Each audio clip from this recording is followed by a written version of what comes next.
Buenas tardes a todos. Es un gusto nuevamente estar conectados con todos en Latinoamérica y en Europa. Tenemos mucha gente conectada en Europa. Bueno, pues agradeciendo, este es el primer GlomCon Latinoamérica Weekend que hemos decidido organizar y que estamos muy contentos de la gran respuesta que hemos tenido. Pues primero queremos dar nuestro agradecimiento a todo el equipo de GlomCon Latinoamérica. Queremos agradecer a todos los que están el día de hoy conectados, a todos quienes han hecho posible este primer GlomCon Latinoamérica Weekend. Y bueno, siguiendo las enseñanzas de GlomCon Mundial con sede en Harvard, bueno, pues GlomCon tiene como objetivo reunir a médicos, a patólogos, a investigadores y a innovadores en biotecnología para poder crear una red de profesionales que estén interesados en ayudar a los pacientes con enfermedad renal glomerular.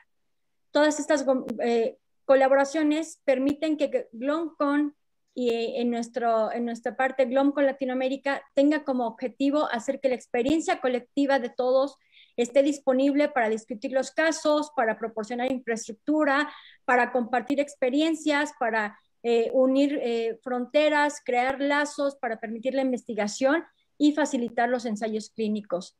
¿Por qué es importante crear estas redes de conocimiento, estas redes de apoyo?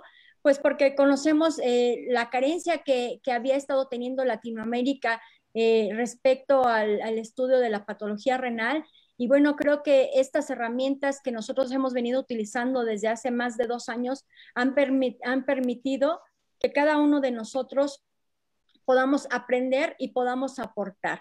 Por eso la motivación de reunir a los expertos de diversas regiones, de diversos países, de poder cruzar fronteras, de poder intercambiar entre diferentes países, proviene de las demandas en el manejo de los pacientes con enfermedad renal glomerular.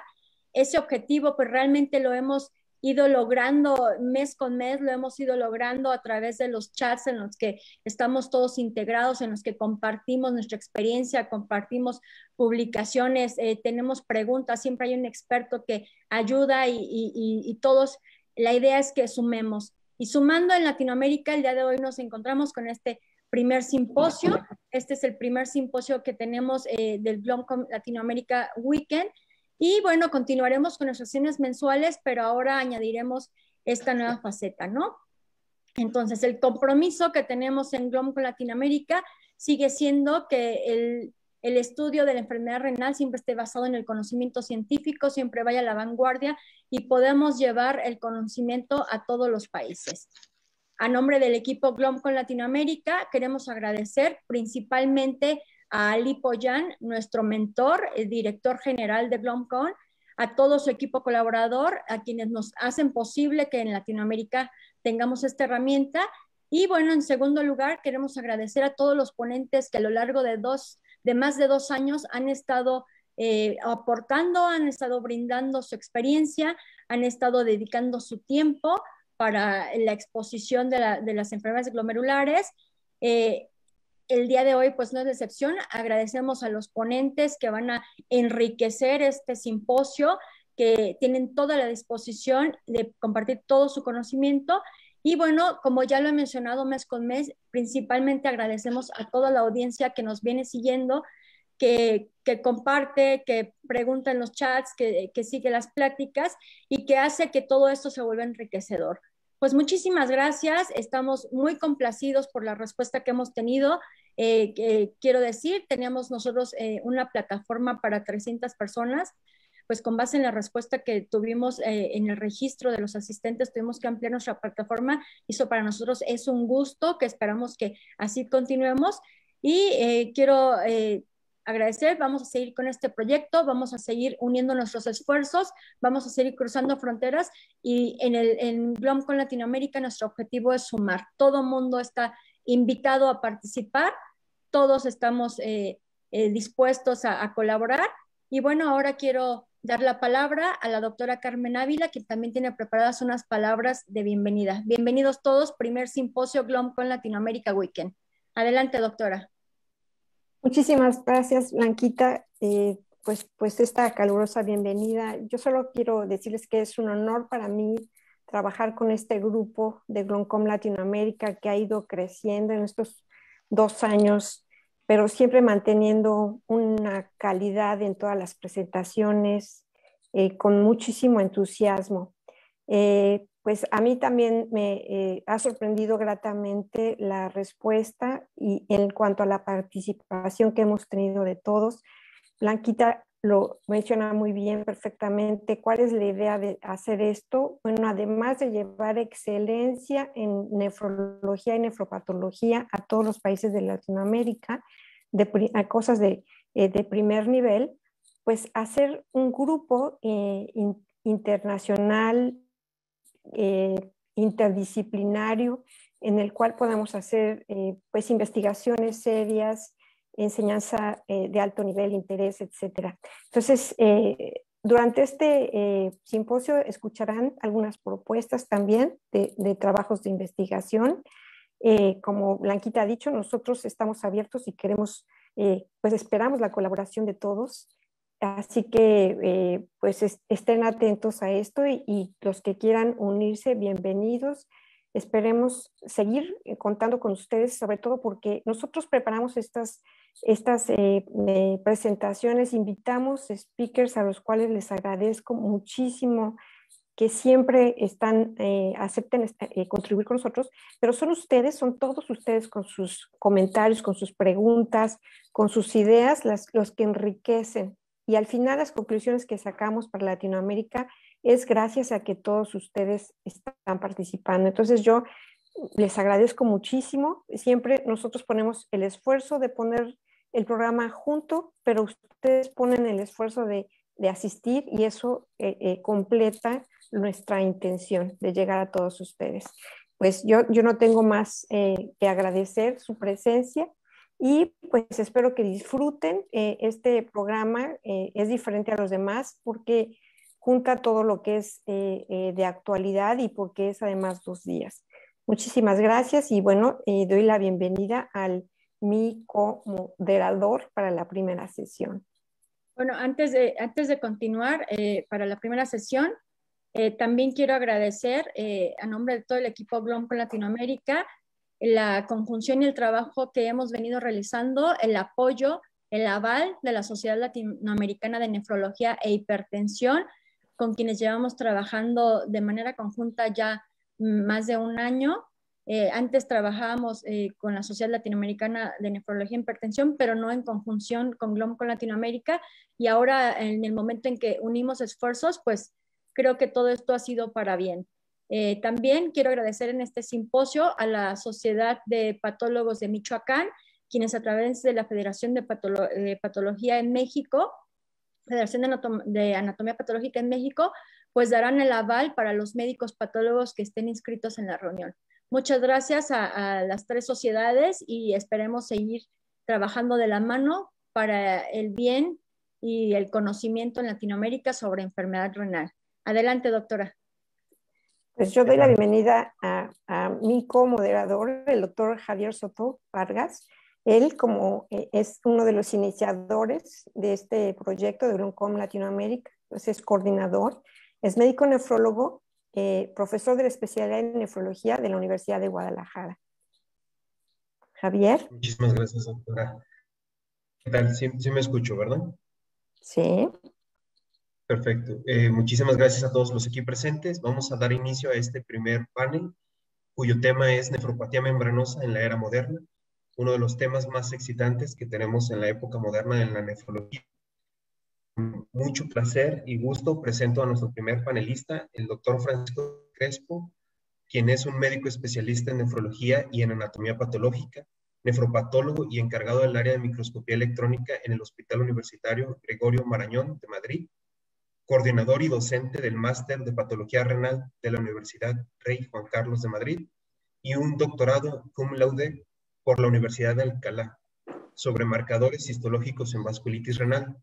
El día de hoy él nos hablará sobre la patología de los nuevos antígenos renales. Doctor Francisco Díaz, el micrófono. Hola, buenas noches desde aquí de Madrid, buenas tardes para Latinoamérica.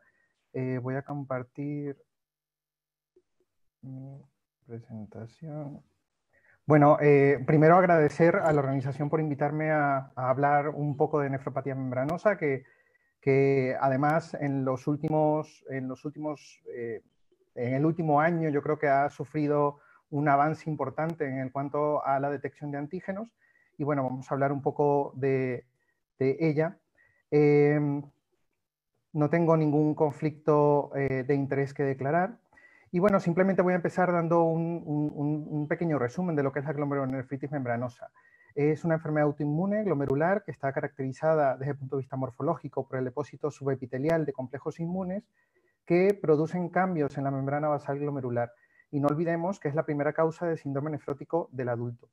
Desde el punto de vista clínico-patológico, se pueden dividir en dos formas: las formas primarias, en las cuales no hay una evidencia de una enfermedad sistémica y que hasta mucho tiempo se tomó como idiopática, y ahora sabemos que hay una serie de antígenos que están relacionados con estas formas. Y luego están las formas secundarias, que están relacionadas a alguna enfermedad subyacente, a un tratamiento farmacológico o a alguna infección.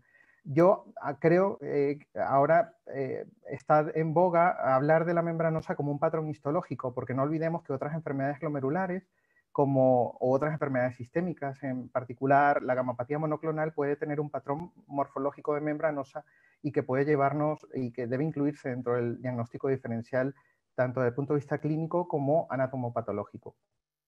Entonces, la glomerulonefritis membranosa puede variar, es una afectación que tiene una evolución progresiva dinámica. Quiere decir que puede, en el mismo paciente, si biopsiamos en dos momentos diferentes de la enfermedad, podemos ver dos formas o dos estadios diferentes de la enfermedad, y es bastante dinámica. Y puede variar de glomérulos, desde glomérulos ópticamente normales hasta una afectación manifiesta, caracterizada por una alteración morfológica con presencia de spikes o presencia de vascularización de la membrana basal. Lo más importante es que cursa con engrosamiento de la membrana basal glomerular y que puede tener una expansión variable de la matriz sin que eso nos haga pensar en una forma secundaria.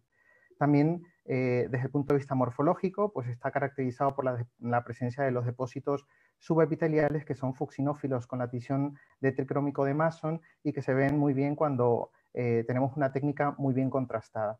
Con la técnica de plata, pues vemos las características en las formas más avanzadas, con proyecciones epiculares en la vertiente subepitelial o un cambio vacuolar en los cortes tangenciales en formas cuando hay depósitos manifiestos. Desde el punto de vista morfológico, inmunofluorescencia y de microscopía electrónica, pues sabemos que existen 4 estadios y agregamos el estadio 0 cuando hablamos de trasplante renal, que puede ser una recidiva temprana en biopsias de protocolos donde hay depósitos aislados que pueden observarse en la microscopía electrónica o un mínimo depósito a nivel subepitelial en la inmunofluorescencia directa, pero únicamente se habla de eso en trasplantados. Desde el punto de vista morfológico, podemos dividirlo en los 4 estadios. Un estadio 1 donde vemos depósitos subepiteliales que son un poco manifiestos, incluso con una técnica de inmunofluorescencia directa poco contrastada pueden pasar desapercibidos estos depósitos subepiteliales. Y desde el punto de vista óptico tenemos unas membranas basales que son prácticamente normales y no se ven ninguna alteración en la membrana basal glomerular. El estadio 2, donde vemos unos depósitos más manifiestos a nivel de la vertiente subepitelial de la membrana basal. Desde el punto de vista de la inmunofluorescencia directa, pues se ve ese patrón granular pseudolineal que marca muy bien las asas capilares en la vertiente subepitelial. Y desde el punto de vista de la microscopía óptica con la plata, pues podemos ver ya o vacuolización o unas pequeñas proyecciones espiculares que hay que bajar con el objetivo de inmersión para poderlos observar con mayor claridad. Desde el punto, otro estadio es el estadio 3, donde vemos unos depósitos mucho más manifiestos, una inmunofluorescencia directa que no queda duda con la presencia de depósitos de manera difusa en las asas capilares, principalmente en la vertiente subepitelial. En la plata ya vemos unas proyecciones espiculares mucho más claras, que no hace falta bajar con el objetivo de inmersión para observarlas. Y desde el punto de vista de la microscopía electrónica vemos ya una reacción más llamativa de la lámina densa con prácticamente englobamiento de esos depósitos dentro de la misma. y en los estadios más avanzados o estadios 4, en el cual se observan la inmunofluorescencia incluso puede pasar desapercibida porque son depósitos que se empiezan a reabsorber. Vemos un marcaje que es mucho menos intenso, aunque se pueden observar esos depósitos granulares en las asas capilares. Con la microscopía óptica, en la técnica principalmente de plata, vemos esas proyecciones espiculares y vacuolización bastante llamativa de las asas capilares, y en la microscopía electrónica la presencia de depósitos en vías de reabsorción. Desde el punto de vista del diagnóstico diferencial es bastante amplio, y debido a que dependiendo del estadio en el cual se haya biopsiado el paciente, pues puede oscilar desde una enfermedad de cambios mínimos o una esclerosis focal y segmentaria hasta incluir dentro del diagnóstico diferencial las gamapatías monoclonales por ese patrón óptico de membranosa que se puede observar. Y desde el punto de vista de la microscopía electrónica, con la presencia de esos depósitos electrondensos en la vertiente subepitelial, pues hay que hacer el diagnóstico diferencial con una glomerulonefritis postinfecciosa, algunos tipos de glomerulonefritis membranoproliferativas, específicamente la tipo 3 de Burkholder, en el cual pueden haber depósitos subepiteliales, y en estadios más avanzados, específicamente los estadios 4 de la membranosa, donde hay depósitos reabsorbidos en la membrana basal, puede confundirse con las enfermedades de colágeno del tipo 4. Así que el diagnóstico diferencial es bastante amplio. Desde el punto de vista de las características histológicas, primaria versus secundaria, pues esto es bastante sabido. Hay formas histológicas que, si bien es cierto, no podemos asegurarlo, pero pueden orientar, desde el punto de ayudar al clínico a poder diferenciarlas si se trata de una forma primaria o secundaria.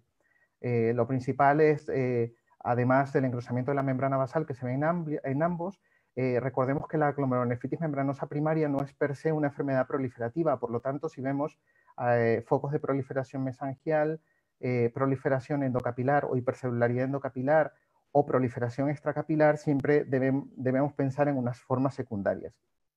También la presencia de depósitos fuera de las asas capilares, por ejemplo, depósitos mesangiales en la inmunofluorescencia directa o en la microscopía electrónica, o la presencia incluso de depósitos subendoteliales, deben hacernos pensar también en formas secundarias.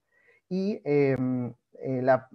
también en aquellos casos en los que hagamos tipificación de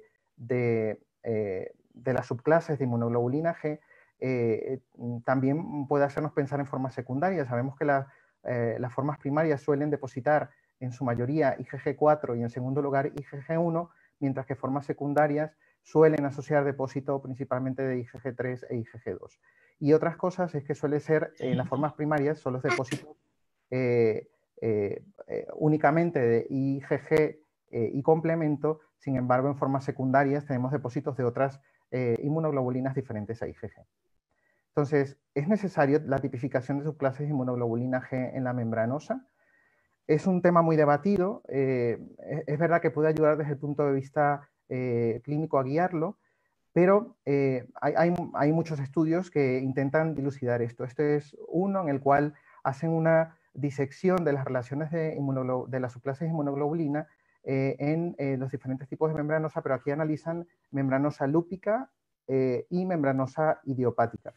Llegan a analizar 148 casos donde por un mecanismo estadístico bastante complejo, pues intentan realizar diagramas donde hacen algoritmos comparando el depósito de inmunoglobulina de las diferentes clases de subclases de inmunoglobulina G y complemento en las formas de glomerulonefritis membranosa lúpica e idiopática. Entonces, ellos llegan a la conclusión que la entropía es tan grande que pueden haber mucha mezcla entre los diferentes tipos. Lo que sí sacan en conclusión que lo más frecuente y lo que más específico, entre comillas, es el depósito de IgG4 en las formas primarias, mientras que el resto de inmunoglobulinas pueden estar mezcladas en las formas secundarias, principalmente en la nefritis lúpica. Este es otro estudio que analiza lo mismo, y también analizan nefropatías membranosa lúpica y nefropatía membranosa idiopática, y llegan más o menos a la misma conclusión. La membranosa lúpica suele depositar IgG1 e IgG3, mientras que la membranosa primaria suele depositar principalmente IgG4 y en menor medida IgG1. O sea que parece que quizás no es necesario, dependiendo de las posibilidades que se tenga en cada sitio, de hacer todos los tipos de inmunoglobulina, pero sí parece que la IgG4 sería por lo menos imprescindible en un diagnóstico de membranosa. Este es otro estudio en el cual hace una revisión de los diferentes, y compara nefropatía membranosa primaria con nefropatías membranosas secundarias a tumores de origen neoplásico. Y en este caso también, como veis, es muy variable. Hay unos que depositan IgG1, IgG2 e IgG4, algunos depositan todas, pero lo que parece que tiene más especificidad es la presencia de depósitos IgG4 en las formas primarias, principalmente asociadas a al receptor de la fosfolipasa 2. Entonces, yo creo que la conclusión que se puede sacar que siempre que se pueda hacer la tipificación de inmunoglobulinas de las subclases de inmunoglobulina G, sería recomendable hacerlo porque tiene un alto valor predictivo positivo y especificidad, pero principalmente la determinación de la inmunoglobulina G de la subclase 4. Y yo creo que en los últimos, en el último año, bueno, en los últimos 10 años han habido muchos avances en la glomerulonefritis membranosa y todo ha sido debido principalmente a la introducción del uso de la espectrometría de masas con microdisección láser en el estudio de las enfermedades glomerulares. Ya esta técnica, yo creo que nos estamos adecuando a utilizarla un poco más de rutina.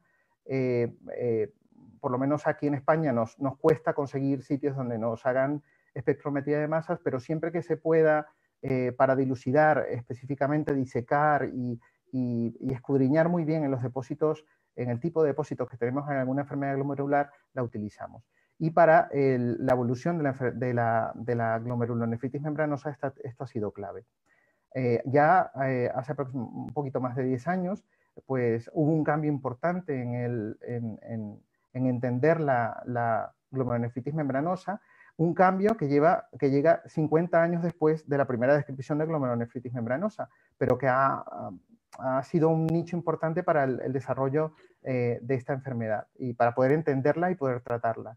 En el año 2009 pues, se describió el primer antígeno importante en la glomerulonefritis membranosa, que ha sido el del receptor de la fosfolipasa A2, como un antígeno target en la nefropatía membranosa primaria. Este receptor de la fosfolipasa 2 es un receptor de membrana que tiene un dominio transmembrana con una porción citoplasmática y que se cree que lo que hace es estabilizar el citoesqueleto, y es una proteína que ayuda a unir el podocito a la membrana basal glomerular, con un gran dominio transmembrana y que tiene una porción la cual es la que reconoce el anticuerpo que actúa contra este antígeno. En este primer estudio no eran muchos pacientes, la verdad, eran aproximadamente menos de 50 pacientes que analizaron primero, lo que hicieron fue detectar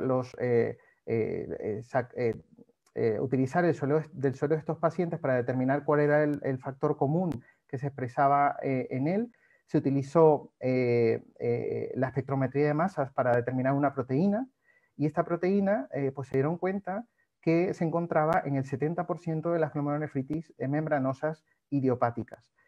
Luego lo que se hizo fue eluir el componente que se obtuvo en estas nefropatías membranosas, porque todos los pacientes estaban biopsiados, y ese eluyente, analizado por espectrometría de masas, pues dio que lo que había era un receptor llamado fosfolipasa 2, que era contra el cual estaba dirigido el anticuerpo que se detectó en el suero de estos pacientes. Pues posteriormente a esto han habido múltiples estudios. Os traigo dos que yo creo que son bastante, que dibujan muy bien cómo se comporta el receptor de la fosfolipasa 2, de los cuales existen técnicas de inmunohistoquímica para poderlos evaluar. Uno de ellos es un estudio español en el cual analizan 47 glomerulonefritis membranosa primarias y 17 glomerulonefritis membranosas secundarias, principalmente asociadas a tumores. Pues ellos, aquí se realiza un estudio inmunistoquímico en las biopsias renales de todos los pacientes y un estudio serológico tanto por inmunofluorescencia indirecta para determinación de la fosfolipasa A2 y luego su titulación por técnica de ELISA. Ellos encontraron que en el 77% de las glomerulonefritis membranosas primarias se expresaba por inmunistoquímica el receptor de la fosfolipasa 2 en histología renal, con este marcaje bastante llamativo en las asas capilares, no solamente en el citoplasma de los podocitos, que es una tinción normal, sino que marcaba en patrón granular y que en el mismo patrón que la inmunofluorescencia directa para la inmunoglobulina G. Y también encontraron que el 10% de pacientes que tenían un anticuerpo en sangre negativo para el receptor de la fosfolipasa 2 seguían teniendo una histología positiva para el receptor de la fosfolipasa 2. Es decir, que parece que la inmunistoquímica es un poco más, quizás un poco más sensible en detectar, probablemente por el momento en el que se hizo la biopsia y en el que se está evaluando al paciente, porque la histología siempre va un poco detrás de la elevación de los anticuerpos fosfolipasados. Y luego este es otro estudio, un estudio chino, en el cual pues se evalúan 136 pacientes donde encuentran una positividad para, también analizan tanto desde el punto de vista serológico como desde el punto de vista histológico, y encontraron una positividad en histología en la biopsia renal del 95% de las glomerulonefritis membranosas primarias. Sin embargo, la presencia de serología positiva para el anticuerpo fosfolipasa 2 era menor, probablemente también por el tiempo de biopsia, y también lo que se cree es que pueda tener algún comportamiento étnico diferente. A pesar de todo lo que hemos avanzado y 10 años de su descubrimiento, pues quedan muchas interrogantes todavía por dilucidar en relación a cómo interpretar el receptor de la fosfolipasa 2. Pues hay preguntas todavía que resolver desde el punto de vista diagnóstico, si es más sensible la histología en detectar el receptor de la fosfolipasa 2 en comparación con la serología, si es suficientemente robusto el detectar un fosfolipasa 2 en sangre para poder prescindir de la biopsia renal, pese a que yo como patólogo creo que la biopsia renal sigue siendo imprescindible en el diagnóstico, más cuando todavía no existen estudios que comparen muy bien el estadio de la membranosa correlacionándolo con los niveles de fosfolipasados. Y luego otras en cuanto a titulación, en cuanto a características de las que si la presencia de una inmunoglobulina 1 asociada a antiplados R puede comportarse de una manera diferente a una IgG4. O sea, quedan muchas preguntas todavía por responder.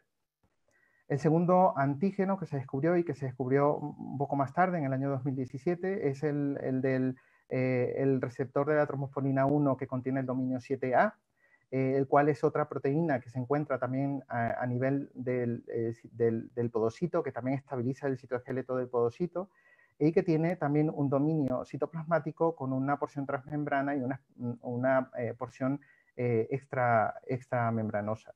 En este estudio, pues, publicado en el año 2007, parece que es más predominante en mujeres y tiene un porcentaje que alcanza aproximadamente un 30% que está relacionado a malignidad.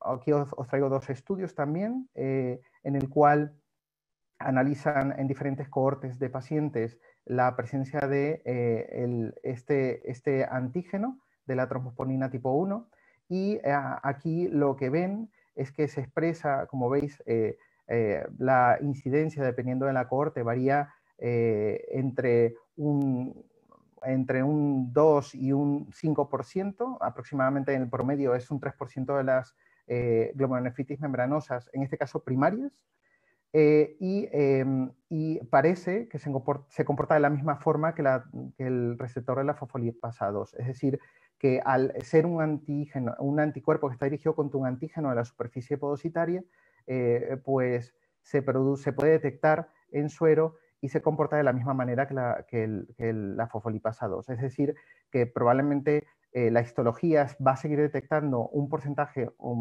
que puede estar cercano entre el 5 al 10% de pacientes que tengan unos anticuerpos negativos en suero y que la histología pueda seguir detectando la expresión de este antígeno. Y luego otro estudio, lo que sí concluyen ambos, por ejemplo en este segundo, es que hay otros dos casos asociados a neoplasia, cosa diferente al de la fosfolipasa 2, es decir, que hay una mayor asociación a formas secundarias. Y también coinciden en que la subclase de inmunoglobulina G más frecuente en este caso es también la IgG4. El tercer antígeno, del cual además ha habido un artículo muy reciente, en el cual también voy a comentar, es el de asociada a la expresión de exostosina 1 y 2. Este fue descrito por primera vez en el año 2019 por el grupo de la Mayo, en el cual también lo estudiaron por espectrometría de masas y detectaron que había una expresión, son dos anticuerpos diferentes porque son dos porciones diferentes, porque son dos proteínas diferentes, pero que son constantes y desde el punto de vista histológico, los estudios que hay hasta el momento, parece que con hacer uno solo de los anticuerpos parecen sensibles para detectar este tipo de patología y parece también que este tipo de membranosa con expresión de la exostosina 1 y 2 está relacionado a enfermedades autoinmunes, principalmente lupus, como podéis ver aquí. La mayoría están relacionados a nefritis lúpica clase 5, que comprende entre un 30 y un 40% de los casos de nefropatía membranosa lúpica. También hay casos asociados a malignidad, pero en este caso lo que también llama la atención, este es el último artículo también del mismo grupo, en el cual parece que si se intenta subclasificar por membranosas lúpicas que tengan anticuerpos para exostosina 1 y 2 positiva de aquellos que son negativas, tienen un comportamiento fenotípico diferente. Parece que los que expresan la exostosina 1 y 2 tienen menos cambios crónicos, específicamente glomerulosclerosis, fibrosis intersticial y atrofia tubular, y un mejor comportamiento clínico, comparados con aquellos que no expresan la exostosina 1 y 2, que tienen mayores cambios crónicos, mayor glomerulosclerosis, mayor atrofia tubular y fibrosis intersticial y por lo tanto mayor probabilidad de desarrollar enfermedad renal crónica. ¿Y esto a qué se debe o cuál es la teoría?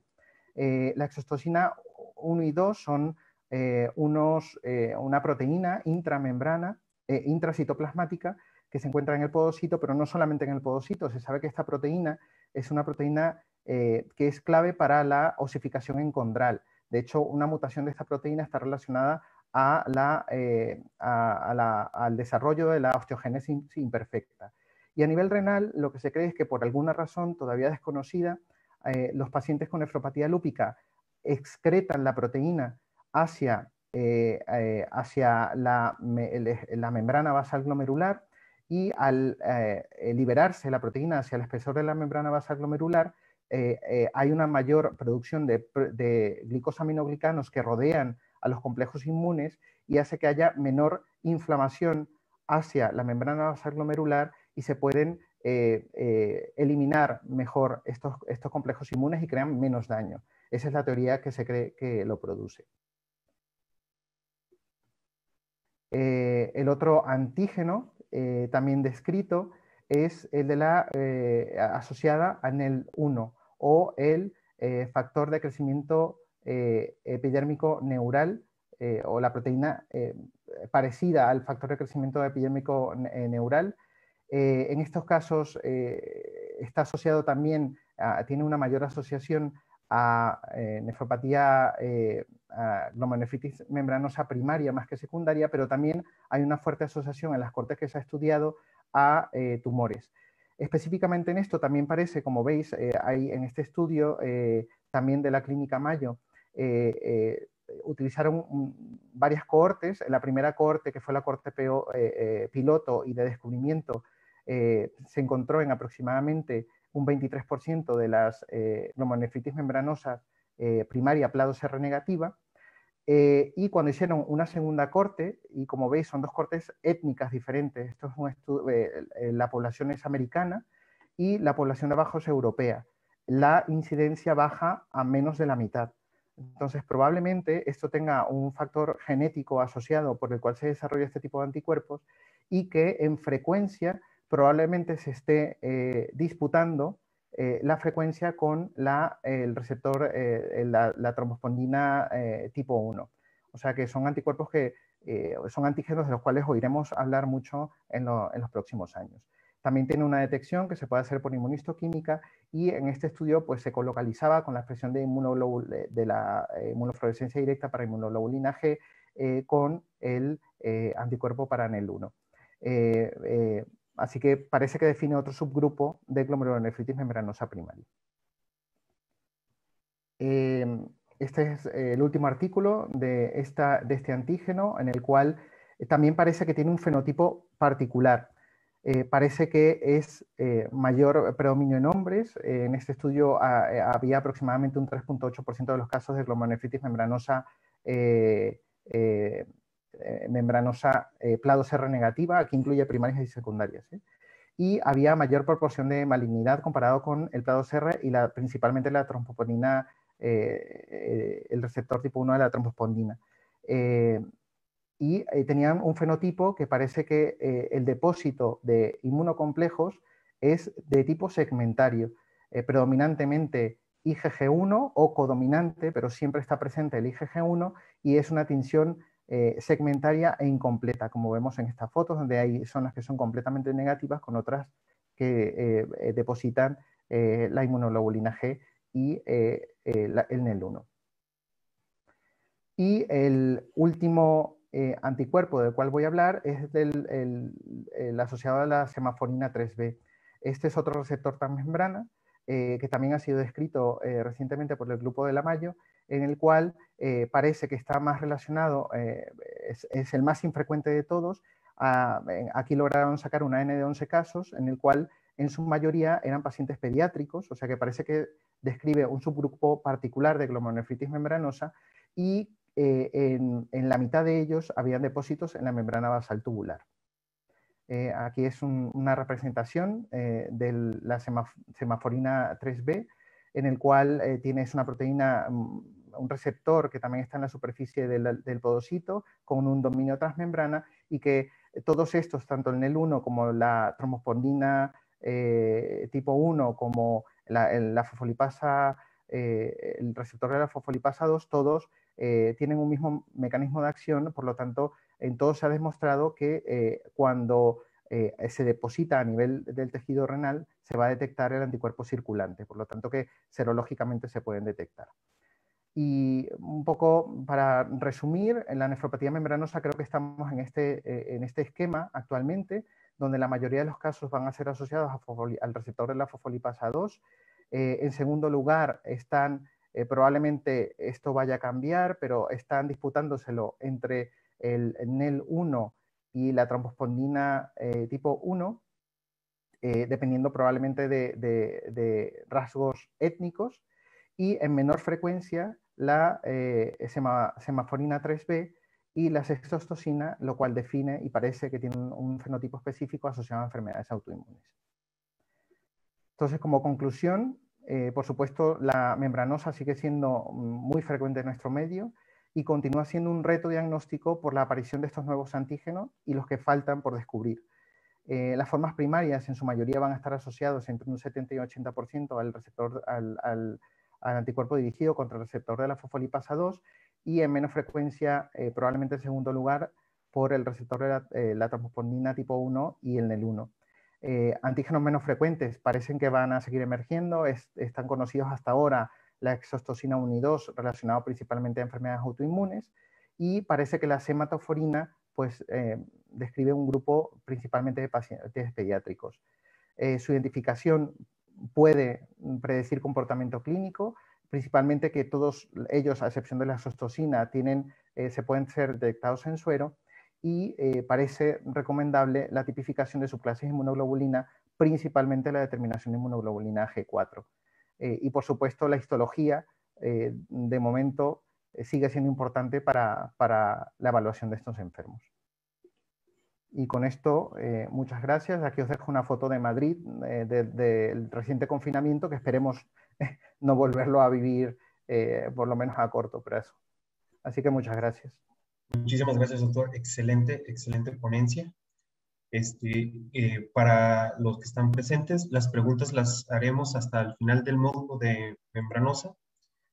Y en ese tenor,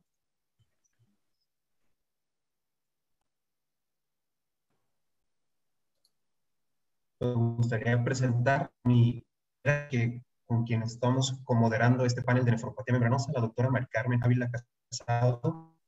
Ella es profesora actualmente de Medicina y de Patología en la Universidad de Toronto, además de que es la Deputy Chair del Grupo de Trabajo de Patología Renal de la Sociedad Internacional de Nefrología. Es directora del Programa de Patología Renal de la University Health Network y además directora de Educación de la University Health Network y coordinadora del Grupo de Trabajo de SLAM de Nefropatología. Muchas gracias por acompañarnos. Muchas gracias, Javier. Muchísimas gracias. Y pues para continuar, vamos a presentar a nuestro siguiente speaker. Si podemos poner la diapositiva. Nuestro siguiente speaker es el doctor José Antonio Niño. Él es nefrólogo del Instituto Nacional de Ciencias Médicas y Nutrición, Salvador Subirán. Él es un experto en nefropatía membranosa. Es además, me parece, el director del programa de residentes del Instituto Nacional de Nutrición también. Muchísimas gracias, José Antonio. Es un placer para mí presentarte y es un placer para mí que hayas aceptado presentar tener esta presentación. Muchas gracias, Carmen. ¿Me escuchan bien?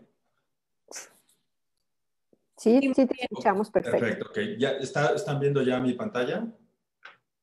Sí. Muy bien. Bueno, pues en los siguientes 30-35 minutos, esta es la agenda de la cual vamos a hablar. Vamos a hablar un poquito, básicamente me voy a centrar en el tratamiento de la nefropatía membranosa idiopática, pero vamos a empezar viendo los estudios que han demostrado cuáles son los factores de riesgo de progresión. Después vamos a hablar del tratamiento de la nefropatía membranosa. Esa parte será relativamente breve. Vamos a hablar del seguimiento del tratamiento y sobre todo la importancia de estos descubrimientos recientes de los que nos acaban de hablar. Y vamos a hablar de los potenciales tratamientos y el manejo de la nefropatía membranosa refractaria y finalmente daremos unas conclusiones. Bueno, para la predicción del riesgo es algo que se ha hecho desde todos los tiempos, desde que se conoce la nefropatía membranosa. Hay algunos que tienen baja sensibilidad y especificidad, ¿no? Como son los genéticos, la edad, la histología y la hipertensión. Hay otros que tienen una alta sensibilidad, pero generalmente se presentan de forma tardía, como es la pérdida de la función renal. Y característicamente lo que más se había utilizado hasta antes de los marcadores de los que ya nos hablaron, eran la proteinuria, sobre todo cuando esta era persistente, que duraba generalmente más de 6 meses, la severidad, la excreción urinaria de inmunoglobulinas, ¿no? Que estas tienen un peso molecular muy alto, mucho mayor que la albúmina, y la excreción de beta-2 microglobulinas, que al contrario, estas son de peso molecular muy bajo. Aquí les muestro un estudio del Dr. Branten en 2005, en donde podemos ver claramente que la excreción de beta-2 microglobulina tiene un papel pronóstico muy importante en la sobrevida renal. Ustedes pueden ver que los que tienen menos de 0.5 microgramos por minuto tienen una sobrevida en un seguimiento de 100 meses aproximadamente, vean, de aproximadamente el 90%, comparado con menos del 20% en aquellos que tienen una excreción mayor a 0.5. Y más o menos lo mismo pasa con la inmunoglobulina G, que esta es una proteína muy grande, ¿no? Más 150.000 kilodaltons más o menos. Vean otra vez, más o menos, la gráfica es muy parecida a la anterior. Cuando la excreción es menor de 230 miligramos al día, la sobrevida renal es muy, muy buena. Y vean que cuando es mayor de 230 miligramos al día, la sobrevida renal es muy baja. Cuando uno hace una comparación de estos parámetros, vean la sensibilidad de la beta-2 microglobulina urinarias del 83%, su especificidad del 88%, más o menos un poquito más baja la inmunoglobulina G, urinaria por supuesto. La combinación de ambas, vean cómo incrementan la especificidad, y esto es la sensibilidad y la especificidad de la proteinuria sola. Esto es tomado de datos del doctor Daniel Catran en Canadá. Vean, ahora que tenemos estos nuevos marcadores, estos nuevos antígenos, estos nuevos anticuerpos, podemos ver que también nos sirven para predecir la progresión de la enfermedad. Vean este estudio en donde arbitrariamente se consideran niveles bajos menos de 24, moderados de 24 a 88 y altos de más de 88. Claramente podemos ver que los que tienen los niveles más altos tienen también menor probabilidad de estar libres de duplicar la creatinina. En otras palabras, les va peor, ¿no? Y vean este otro estudio alemán, pasa más o menos lo mismo. Los puntos de corte, como pueden ver, son diferentes, pero otra vez, o sea, los que tienen el tertil más bajo tienen menor incidencia de alcanzar el endpoint, que en este caso era enfermedad renal crónica. Vean, y los que tienen los niveles más altos, pues evidentemente lo alcanzan con mayor frecuencia. Otra vez, a mayor nivel de anticuerpo, mayor riesgo de progresión. Y bueno, esto llevó a que el grupo de expertos que elaboraron las guías CADIGO de enfermedad glomerular primaria, pues categorizaran a los pacientes de acuerdo a su riesgo. Y esto creo que es un avance muy importante. Existen pacientes con nefropatía membranosa de bajo riesgo, que generalmente tienen pues, una tasa de filtración glomerular normal, con una proteinuria no nefrótica y con una albúmina sérica por arriba de 3. Ahorita, como vamos a ver en la siguiente diapositiva, estos no requieren tratamiento. Hay aquellos que tienen un riesgo moderado, vean, ya tienen una proteinuria de más de 4 gramos, sin disminución de la proteinuria de más del 50% con tratamiento con un IECA o un ARA. Aquí los niveles de APLA, vean, ya se utilizan para evaluar el riesgo. Cuando son menos de 50 se consideran de riesgo moderado. Cuando la proteinuria de bajo peso molecular es leve, o cuando tienen un índice, de selectividad menor a 0.15. Este índice de selectividad generalmente se calcula dividiendo una inmunoglobulina, generalmente IgG, entre la proteinuria. Y básicamente lo que nos dice es si el 15% de la proteinuria total es inmunoglobulina, pues entonces, o menos, entonces el paciente tiene riesgo moderado. Y también la determinación de inmunoglobulina G urinaria, que cuando es menor de 250. Los de alto riesgo, vean, ya tienen deterioro de la función renal, tienen mayor proteinuria, mayores niveles de APLAS, mayor proteinuria de bajo peso molecular, ¿no? Una excreción urinaria de inmunoglobulina G más alta y un índice de selectividad mayor. Y luego viene un cuarto grupo, que son los de muy alto riesgo, en donde los pacientes se presentan con un síndrome nefrótico que pone en peligro la vida, deterioro rápidamente progresivo de la función renal, obviamente sin causa aparente, proteinuria de bajo peso molecular alto en 2 momentos diferentes. Y de acuerdo a esto, se hacen las recomendaciones. Vean, los de riesgo bajo solamente hay que observarlos. Los de riesgo moderado, bueno, pues aquí los podemos observar o podemos utilizar algún tratamiento inmunosupresor, sobre todo rituximab o inhibidores de calcinurina. Generalmente, ¿cómo determinamos si solamente lo observamos o le damos tratamiento? Pues dependiendo de si alguno de estos factores no se cumple, ¿no? Es decir, vamos a suponer que el paciente tiene APLA de más de 150, bueno, probablemente este paciente podamos decidir si darle tratamiento. Generalmente que tenga un criterio adicional a la persistencia de la proteinuria es suficiente para darle tratamiento. Luego vienen los de riesgo alto, en donde la recomendación es que les demos rituximab o el esquema de Ponticelli, que es ciclofosfamida con esteroide, o un inhibidor de calcinurina con rituximab. Vean que aquí ya el inhibidor de calcinurina no se recomienda utilizar solo, como sí se recomienda en los casos moderados. Y luego en los que tienen riesgo muy alto de progresar, la recomendación es darle ciclofosfamida. Y ahorita vamos a platicar un poquito el porqué de estas recomendaciones. Bueno, digamos que el arsenal terapéutico que tenemos para tratar la nefropatía membranosa con un nivel moderado de evidencia, básicamente son estos tres primeros. Ciclofosfamida o clorambucil, más esteroide, el esquema de Ponticelli, inhibidores de calcineurina con o sin esteroides y rituximab, ¿no? Hay otros medicamentos que todavía, digamos, están en una fase temprana de estudio. Aquí están las dosis que se utilizan, no vamos a entrar en detalle con todo esto, ¿no? Hay diferentes esquemas, pero básicamente, ¿no? El esquema clásico de Ponticelli, este cíclico que se le dan bolos de metilprednisolona más esteroide 0.5 por kilo cuando es prednisona en los meses 1, 3 y 5, y luego ciclofosfamida en los meses 2, 4 y 6. Y luego hay otros esquemas, algunas variantes que ustedes las pueden ver aquí, igual rituximab, 1 gramo 2 dosis o 375, 4 dosis semanales, tacrolimus en estas dosis, ciclosporina en estas dosis. Bueno, vamos a analizar ahorita rápidamente los estudios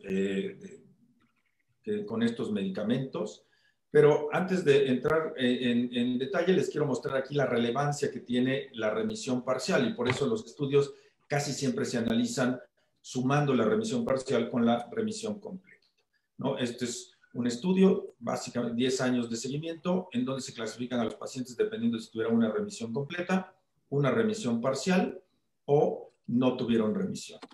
Y podemos ver que el paciente haya tenido remisión parcial o completa, en general le va muy bien. Vean, la sobrevida de una remisión parcial pues, es alrededor del 90%, comparado con menos del 50% de aquellos que no tienen remisión en un seguimiento de 10 años. Y es por ello que generalmente buscamos cualquiera de estas dos tipos de remisiones, ¿no? Aunque por supuesto siempre que querremos la completa, pero si no, la parcial puede ser suficiente. Bueno, esta es una gráfica del estudio clásico de Ponticelli, publicado en el New England en 1992, en donde podemos ver claramente que los pacientes que reciben metilprednisolona más clorambucil tienen una mayor sobrevida que cuando se comparan con el grupo control que recibió solamente metilprednisolona. Posteriormente hay otro estudio que no les voy a mostrar, en donde se demuestra que el clorambucil o la ciclofosfamida tienen más o menos el mismo efecto. Y luego este estudio, publicado en 1995, en 10 años de seguimiento de esta misma corte, en donde podemos ver que la sobrevida a 10 años y la mortalidad, así como insuficiencia renal, es del 92% para el grupo tratado con un agente alquilante más esteroide versus el 60% del grupo control. Este es el único estudio que ha demostrado mejoría en mortalidad y en enfermedad renal crónica en nefropatía membranosa. Cuanto a los inhibidores de calcineurina, les voy a mostrar este del doctor Praga, publicado en Kidney International en 2007, ya tiene un rato. Hay varios, hay más estudios, pero les quiero mostrar este. Es un estudio comparativo de dos grupos, un grupo control versus tacrolimus, perdón. Y básicamente lo que les quiero mostrar es, vean cómo los pacientes que reciben tacrolimus empiezan a tener un incremento en la probabilidad de remisión a medida que tienen mayor tiempo de recibir el tratamiento, ¿no? Aquí los pacientes, aquí los pacientes vean cómo a los 6 meses tienen un índice de remisión como arribita del 50%, vean que al año ya va llegando casi al 80%, y a los 18 meses, que es donde se eliminaba el medicamento, porque desde el mes 12 al 18 había una reducción, vean que alcanzaban casi el 94% de remisión. El gran problema con este estudio es que después de que se suspendía el tacrolimus, el 50% de los pacientes recaen.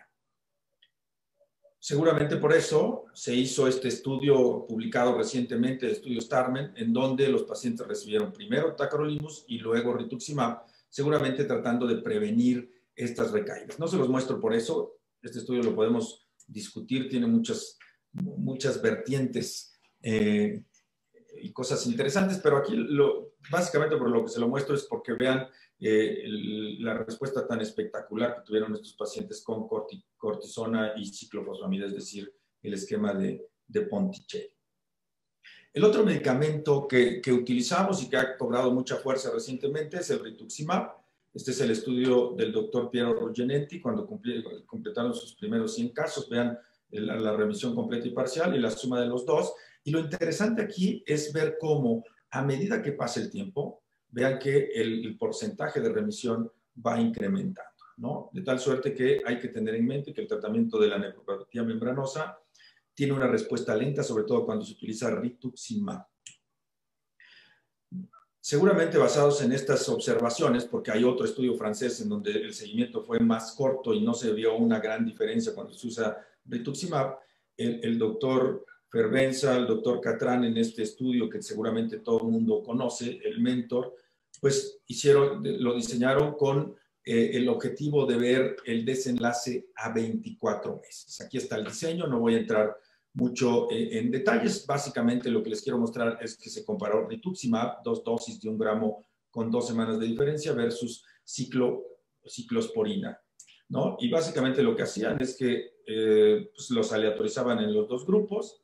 Aquellos les daban 6 meses de seguimiento, 2 dosis de rituximab, ciclosporina sin suspender durante 6 meses, y luego los clasificaban en aquellos que no respondían, los que tenían respuesta parcial, respuesta completa. Y de acuerdo a eso, si tenían no respondían, ellos ya lo consideraban falla en los 2 grupos. Si tenían respuesta parcial, le daban una segunda dosis de tratamiento con rituximab y en el caso de ciclosporina lo continuaban por 6 meses más. Si el paciente a los 6 meses ya tenía respuesta completa, no daban más tratamiento y luego a los pacientes los observaron durante 12 meses adicionales. Y aquí pueden ver las respuestas. Vean, a 1 año, vean que ciclosporina y rituximab parecen ser muy parecidos y si vemos a 6 meses, incluso ciclosporina pareciera ser mejor. Sin embargo, seguramente lo que estamos viendo aquí, porque estos resultados están basados en proteinuria, es una respuesta hemodinámica, porque si vemos la proteinuria y los niveles de anticuerpos contra fosfolipasa A2, podemos ver que vean, en cuanto a proteinuria, a los 6 meses tenían más proteinuria los pacientes con rituximab que ciclosporina. Sin embargo, si vemos los niveles de anticuerpos, tenían niveles más bajos de anticuerpos los del grupo de rituximab comparado con ciclosporina. Y bueno, y esto se ve a largo plazo. Vean cómo las curvas a 24 meses son claramente diferentes en favor del rituximab. Y un dato interesante de este estudio es que aquellos pacientes que estaban en remisión parcial o completa a los 12 meses, vean que es poco probable que a los 24 meses tuvieran una recaída. Solo un paciente que representó el 2.6% en el grupo de rituximab versus el 63.6% en el grupo de ciclosporina, ¿no? Esto ya se sabía que los inhibidores de calcinurina tienen altos índices de recurrencia, sobre todo cuando se utiliza por tiempos tan cortos como en este estudio. Finalmente, la decisión de darle a los pacientes que tienen un alto riesgo de progresión ciclofosfamida como tratamiento único está basado en 2 cosas. Uno, en que la ciclofosfamida es el único, o los estudios con ciclofosfamida y esteroides son los únicos que han demostrado mejoría en mortalidad y en enfermedad renal crónica terminal.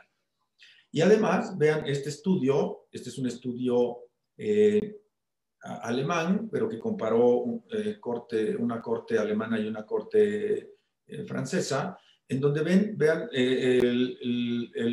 los diferentes tipos, bueno, más bien el tratamiento con ciclosporina versus rituximab. Aquí en ciclosporina estamos hablando de Ponticelli, de acuerdo a los niveles de anticuerpos. Y ustedes pueden ver que, por ejemplo, rituximab con anticuerpos menores de 150, pues tiene una relativa buena respuesta. Vean, casi el 80% de desaparición. Hay un poquito más de 20% que persisten positivos, pero vean que con ciclofosfamida, independientemente del nivel de anticuerpos, tienen muy buena respuesta. Vean, por ejemplo, los que tienen niveles de anticuerpos y que fueron tratados con rituximab arriba de 152, la verdad es que la respuesta con rituximab es muy pobre. Tienen varias explicaciones que vamos a hablar más adelante. Bueno, ya le dimos tratamiento al paciente. ¿Cómo lo vamos a seguir? Generalmente, y cuando es posible, hay que hacer medición basal de anticuerpos antifosfolipasa 2, ¿no? Independientemente de lo que le hayamos dado, hay que tomarle a los 3 meses, antes si son casos graves. Y luego, dependiendo de eso, si se negativizaron los anticuerpos y recibió rituximab, ya no hay que dar dosis adicionales. Si le dimos ciclofosfamida, ¿no? Esto está muy interesante, y lleva 3 meses solamente de tratamiento, se puede suspender, es la recomendación. Y sobre todo porque hay muchísimos estudios que han demostrado que cuando los anticuerpos desaparecen es cuestión de tiempo para que la proteinuria también desaparezca. Si recibe un inhibidor de calcineurina es muy poco, 3 meses, lo debemos continuar. Si no tienen cambios en los niveles con respecto al basal, hay que dar una dosis extra de rituximab, hay que continuar la ciclofosfamida si fue el caso de ciclofosfamida con lo que se trató, y lo mismo con el inhibidor de calcineurina. Sin embargo, si los anticuerpos se incrementaron a los 3 meses, ¿no? Y el paciente había recibido rituximab, habría que darle ahora ciclofosfamida, y al revés, si recibió ciclofosfamida, habrá que darle rituximab. Si recibió inhibidor de calcineurina, habrá que darle rituximab o ciclofosfamida de forma adicional.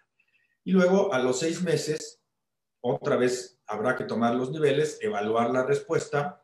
Si hay ausencia o títulos bajos, es decir, que persiste el paciente con respuesta, pues hay que continuar de acuerdo a las guías. Ya vimos de evaluar nuevamente el riesgo, ¿no? Y si persiste el grupo que persiste sin cambios o un cambio moderado, pues hay que cambiar o darle terapia estándar adicional, ¿no? O sea, si recibía rituximab, ciclofosfamida, etcétera, más o menos como los de incremento. Si los pacientes persisten con niveles elevados, entonces hay que tratar como enfermedad resistente, ¿no? Aquí nos dan una recomendación cuando el paciente sí respondió y luego recae. Si recibió rituximab de tratamiento inicial, tuvo respuesta y recayó, habrá que repetir el rituximab. Si recibió inhibidor de calcineurina, pues habrá que darle o rituximab o más el inhibidor de calcineurina. Si recibió ciclofosfamida, pues habrá que darle otra vez ciclofosfamida o rituximab. Vean que aquí no dicen darle ciclofosfamida porque generalmente hay que evitar dosis altas. Generalmente arriba de 25 gramos se asocia a un incremento 3-4 veces de riesgo de tener cáncer, ¿no? Y bueno, vean, aquí está cómo debemos manejar la enfermedad resistente. Si le dimos rituximab y el paciente tiene función renal estable, pues tenemos tiempo, podemos agregarle un inhibidor de calcineurina o darle más rituximab. Sin embargo, vean que si la tasa de filtración glomerular está disminuyendo, hay que darle ciclofosfamida. Lo mismo pasa con el inhibidor de calcineurina. Si está estable, le podemos dar rituximab, pero si está disminuyendo, hay que darle ciclofosfamida. Y en ciclofosfamida, si está estable, le damos rituximab. Si está disminuyendo, hay que volverle a dar ciclofosfamida. Y obviamente habrá que evaluar cada 3 meses si hay respuesta. Si en este grupo de pacientes que están estable la función renal, pero ya pasaron 6 meses y ni agregando un inhibidor de calcineurina hay respuesta, habrá que cambiarlo a ciclofosfamida, ¿no? Lo mismo en el grupo que empezó con inhibidor de calcineurina, y en el caso de la ciclofosfamida, si no respondió con rituximab, habrá que darle también ciclofosfamida. Y si con ninguno de estos ha respondido, entonces el paciente se considera resistente y la recomendación es que se refiera a un centro experto. Ahora bien, ¿cuáles son los potenciales tratamientos y manejo de la nefropatía membranosa idiopática refractaria, ¿no? Generalmente, cuando uno le da un ponticelio, le da rituximab y mejoró, bueno, pues ahí se acaba el asunto. El problema es cuando el paciente no mejora. Bueno, ¿qué alternativas tenemos? Esos pacientes que son resistentes a todo, bueno, a estas 3 terapias. Bueno, la primera es darle dosis altas de rituximab, es decir, más altas de las que ya les dimos, o darle rituximab con ciclofosfamida. Eso es una alternativa. Vean este estudio publicado recientemente, en donde comparan dos cortes que recibieron rituximab, la corte de Niza y la corte francesa en Ritux, en donde vean que recibieron diferentes dosis. En la corte de Niza recibieron, como en el Mentor, 1 gramo cada 12 horas de rituximab, y en el grupo de la corte francesa les dieron 375 miligramos por metro cuadrado con 2 semanas de diferencia, es decir, mucho menos dosis. Y vean la remisión a 6 meses en el grupo de Niza, que recibió una dosis mayor, 64% versus 30% en la corte francesa, ¿no? El tiempo que les tomó entrar a remisión, los que entraron en remisión fue de 3 meses, en este otro estudio 9 meses.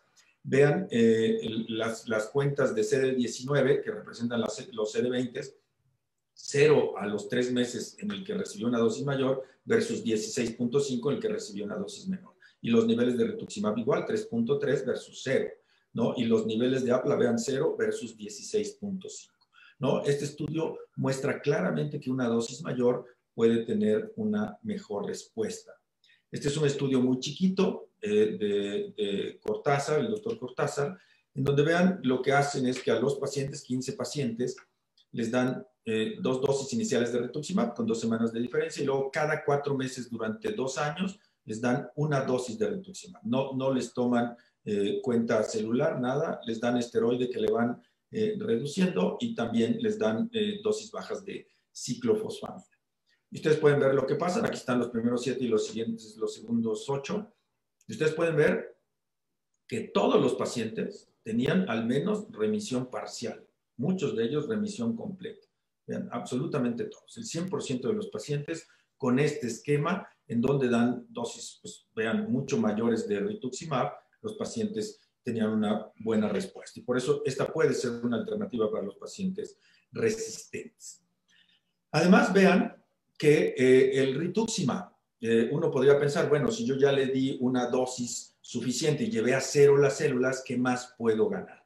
Sin embargo, vean este estudio, no, olvídense de esto del obinutuzumab, que vamos a hablar después, pero vean, aquí este que está aquí, este gris, el segundo, está el blanco, que es el control, luego el gris claro, ese es el rituximab. Ustedes pueden ver cómo al día 2, 9, 14, 21, etcétera, prácticamente todos, vean, las células periféricas prácticamente se van a cero. Sin embargo, vean, sigue siendo este gris, que en los nódulos linfáticos, al día 35, por ejemplo, vean, al día 2, o sea, la depresión de este tipo de estos linfocitos CD19 no es tan grande como uno pensaría, ¿no? Entonces, no necesariamente el que tengamos 0 células en la sangre significa que en el tejido está sucediendo lo mismo. Vean aquí otra vez, este es el vehículo, este es rituximab y este es obinutuzumab a 2 diferentes dosis. Y vean cómo la depresión de las células en el vaso, por ejemplo, a los 35 días, siempre es menor con el rituximab. Ahora bien, ¿qué hay de la terapia con anticuerpos monoclonales anti-CD20 humanizados? ¿No?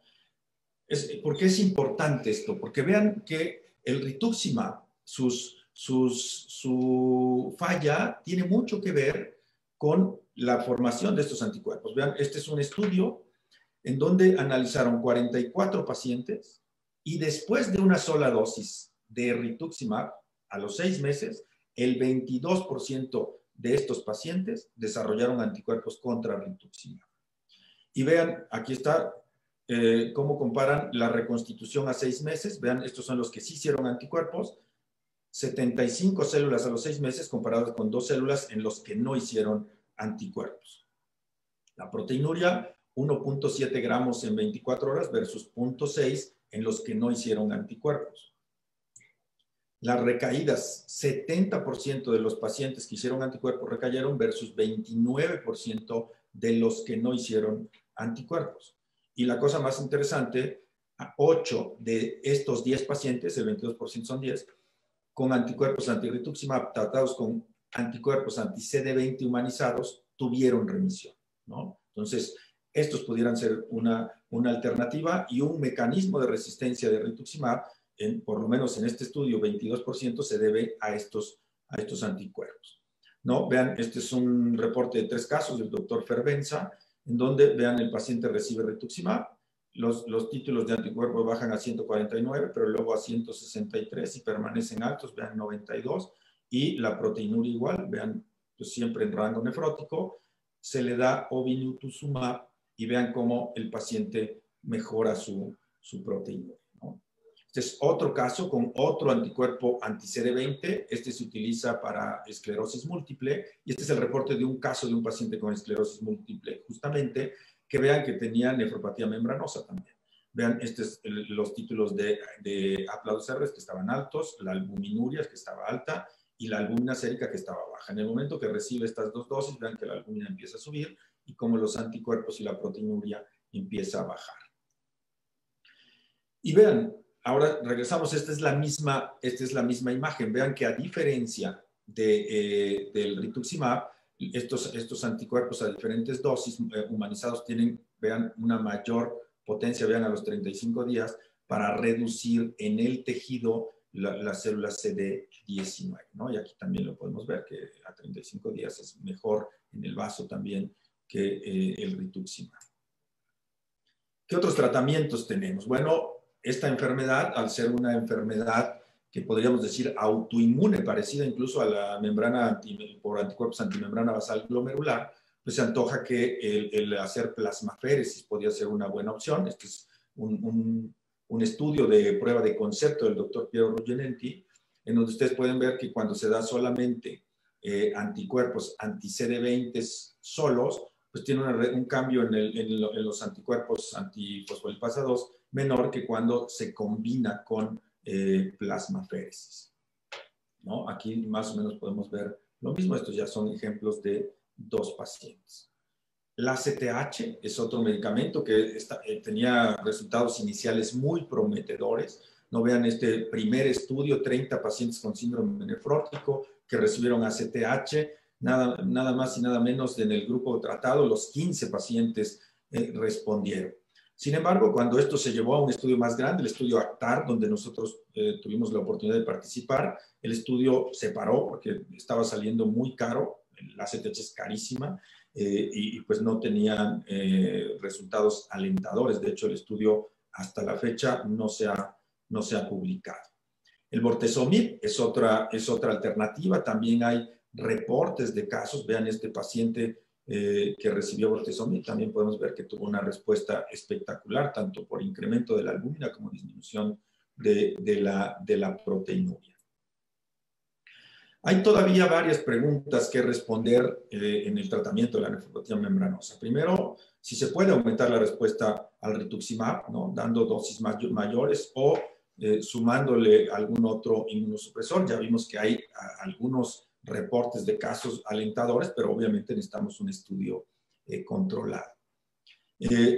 La otra pregunta es que si utilizar anticuerpos monoclonales humanizados, como estos que les pongo aquí, mejora el perfil de seguridad y de respuesta.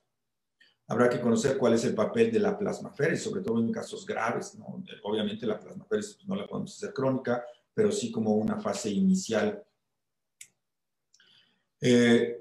Bueno, tampoco sabemos si el rituximab previene la enfermedad renal crónica terminal. Seguramente sí, ¿no? Generalmente, si disminuye la proteinuria y baja la actividad inmunológica, uno pensaría que sí, pero obviamente habrá que esperar los estudios.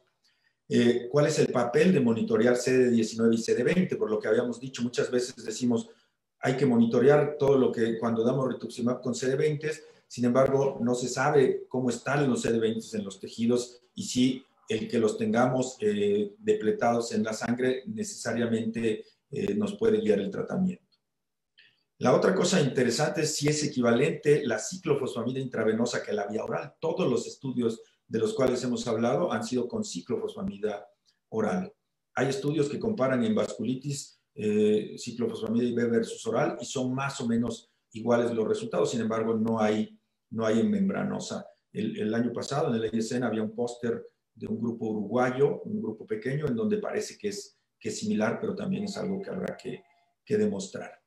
Y bueno, algo que de lo que no les hablé, pero que también hay algo de controversia, es si la afección de diferentes epítopes influye en el pronóstico y la respuesta al tratamiento. Me refiero a los epítopes del receptor de fosfolipasa A2.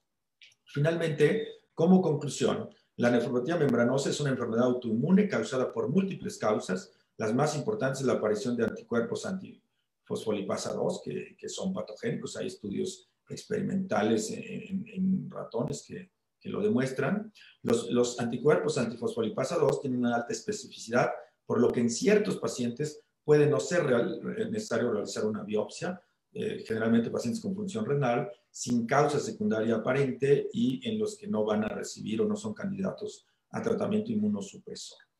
El monitoreo de estos anticuerpos puede guiar el tratamiento inmunosupresor, como ya lo vimos.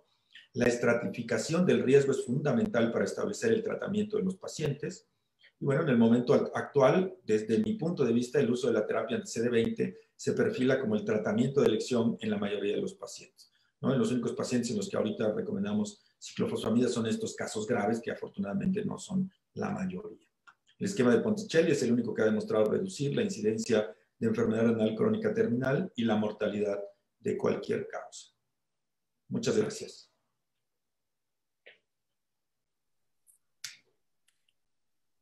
Muchísimas gracias por estas excelentes presentaciones. Ahora quisiéramos tener a ambos conectados en pantalla. Tenemos varias preguntas.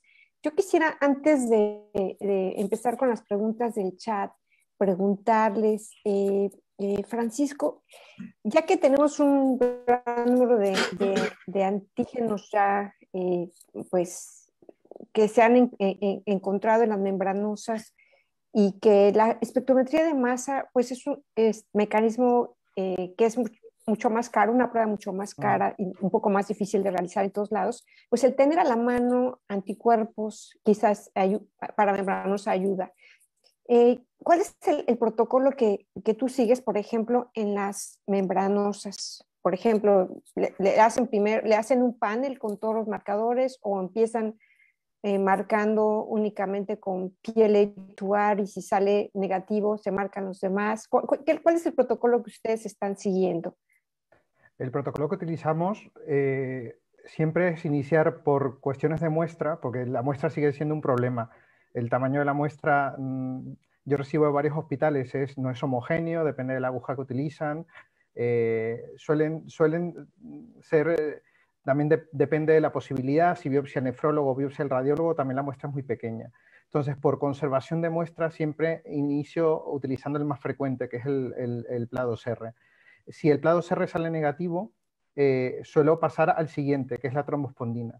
Y luego estamos ampliando, pues como son tan recientes, intentando conseguir el NEL1, principalmente porque en los estudios que hay parece que en población europea es mayor, y parece interesante hacerlo. Y luego siempre acompañado con tipificación por lo menos la subclase IgG4 de inmunoglobulina, para hacer una aproximación. Pero habitualmente con hacer inicialmente PLA2R, como es la mayoría, con eso suele estar el diagnóstico.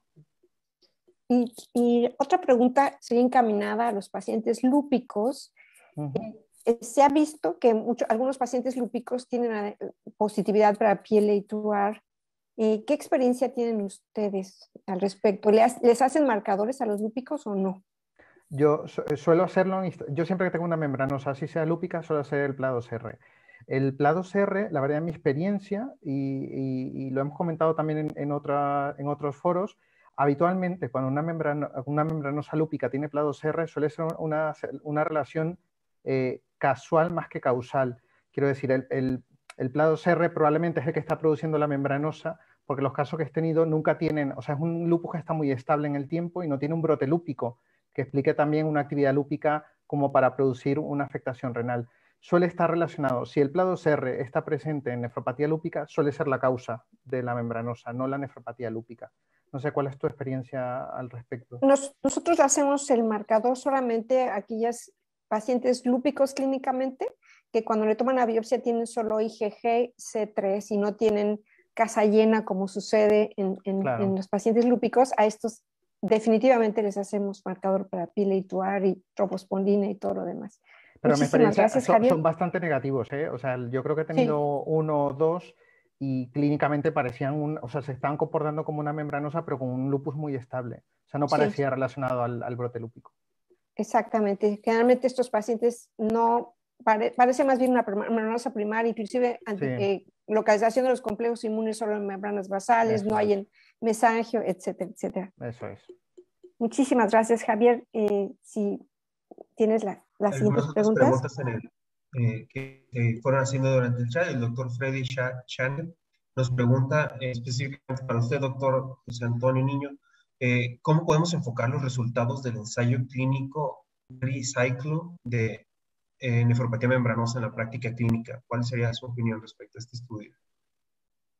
Hola, gracias por la pregunta. Bueno, hasta donde sé, el estudio está corriendo. Creo que hasta hace unos días que lo revisé, todavía no están los resultados, pero bueno, es un estudio que va a comparar, que está comparando rituximab versus Ponticelli, que eso es algo que no se ha hecho, ¿no? En Starmen, en realidad lo que hicieron es comparar Ponticelli versus tacrolimus, y luego al tacrolimus, cuando lo suspendían, pues les daban el rituximab, una sola dosis. Este estudio es muy parecido el esquema del estudio Mentor versus Ponticelli. El defecto que le veo a este estudio es que el desenlace primario es a 12 meses y luego el desenlace secundario es a 36 meses, que creo que ahí es donde seguramente va a estar muy interesante ver los resultados. Yo creo que ese estudio nos va a ayudar para saber si es igual dar rituximab que ciclofosfamida con esteroide. A mí lo que me preocupa del esquema de Ponticelli no nada más es la ciclofosfamida, que obviamente es mucho menos selectiva en cuanto a inmunosupresor que el rituximab, sino que lleva una buena dosis de esteroides, ¿no? Y hay cualquier cantidad de estudios de las infecciones que se asocian a dosis altas de esteroide, que en este caso pues, se dan 9 bolos de metilprednisolona si lo hacemos como está escrito. Perfecto. Yo creo que alcanzamos un par de preguntas más. Sí.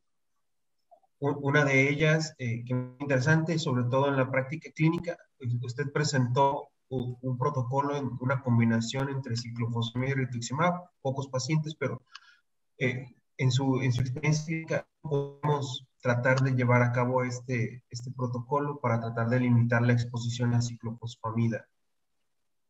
Sí, mira, algo que nosotros en nutrición, y sobre todo en los últimos años, ahora no sé cómo va a estar, pero en los últimos años tuvimos acceso al rituximab a un costo bastante accesible y digamos que tenemos cierta experiencia en el manejo. Nosotros casi siempre usamos rituximab combinado con algo, ¿no? O sea, a veces damos inhibidor de calcineurina o incluso dosis bajitas de esteroide, porque como ustedes pueden ver en todos los estudios, la respuesta del rituximab es muy tardía. Entonces, cuando tú decides darle tratamiento a un paciente porque tiene hipoalbuminemia, porque tiene riesgo de trombosis, porque tiene edema, porque tiene un estado prerrenal y sube la creatinina, etcétera, generalmente quieres una respuesta un poco más rápida, ¿no? Los pacientes se desesperan de los síntomas y de ver que no hay una respuesta rápida. Con lo que nosotros tenemos experiencia es con la combinación de inhibidor de calcineurina o con esteroide, y la verdad es que nos ha ido bien, ¿no? No hay un incremento de infecciones, los pacientes responden muy bien.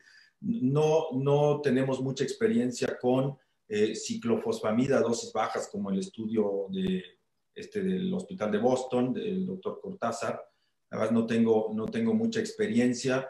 Yo pensaría que si en algún momento decido dar ambas alternativas será porque es un paciente que es verdaderamente refractario y está evolucionando, teniendo un deterioro rápido de la función renal.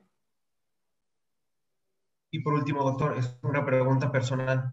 ¿Cuánto tiempo más cree que cueste que podamos unir estos dos campos, el cine de precisión, identificando antígenos específicos en cada uno de nuestros pacientes con membranosa y hacer un tratamiento más dirigido a cada una de estas patologías? Porque todavía parece que las encajamos como si fueran una sola enfermedad, cuando parece más bien una nefropatía por fosfolipasa 2, una nefropatía por NEL1, una nefropatía por cada uno de esos antígenos distintos.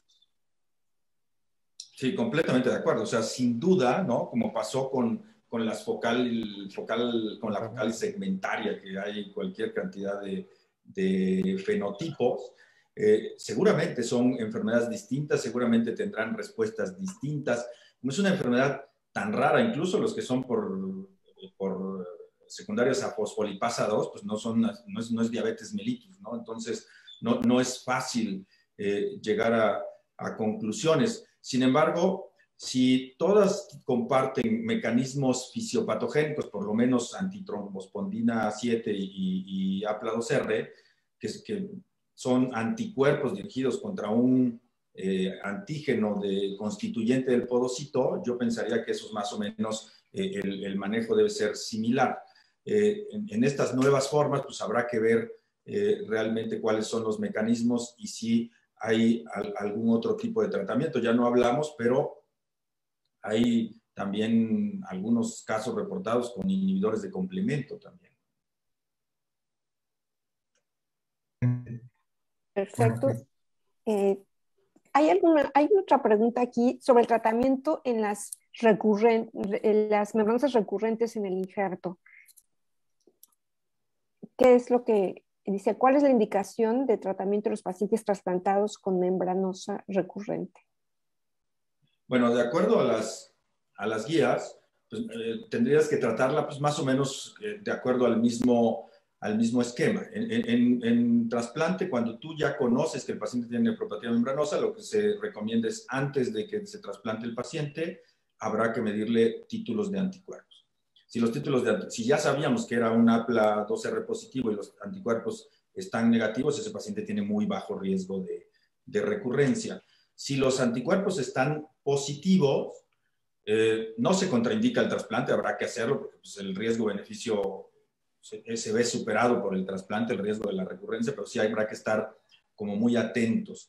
Y cuando recurre, con el medicamento que mayor experiencia hay es con rituximab, ¿no? Los pacientes tienen muy buena respuesta con rituximab y yo diría, pues habría que tratar a los que cumplan criterios para riesgo de progresión, ¿no? Moderada, alta, muy alta.